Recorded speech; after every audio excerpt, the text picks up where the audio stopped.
For today's video mga kahuway, magbuhat kog banana cake. Duha na ka itlog mga kahuway, unya ako na nagibutangan og white sugar, unya ako na day nagimekos-mekos din ha. Ako sa nagibubuan din ha og gatas og vanilla extract mga kahuway. Huway!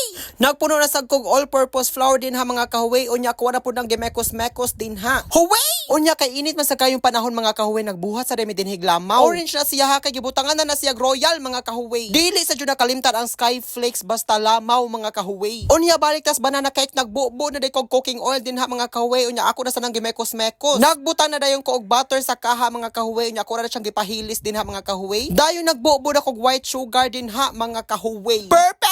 Nagbutan na sa day kog saging din ha, kay banana cake man kani akong giluto. Huway! Ako na din ang gibubo din ha ang akong mixture mga kahuway. 25 minutes na siya lutoon mga kahuway in low heat. While naghuwat mga kahuway, nang inom na din din higlamaw, unsa jud ka perfect. Inom lang jud while nagmarites pod. Way! Charot lang. Way! Pagtaod-taod mga kahuway, mauna din ni ang itsura mga kahuway. Nagkuha na day kog plato mga kahuway, unya kuha na siyang gibali din ha mga kahuway. Dinhi pa lang naa jud ko na simhutan, unya wa jud ko na sayo mga kahuway kay nasunog jud siya. Pero sige lang, for the go ra gihapon mga kahuway. Ako na sang giluto ang pika side mga kahuway. Dayon pagkahuman mauna ni ang resulta mga kahuway. Ako na din ang gitilawan din ha mga kahuway, unya nakaingon jud kog perfect. Sunog siya pero lami ra gyud gihapon.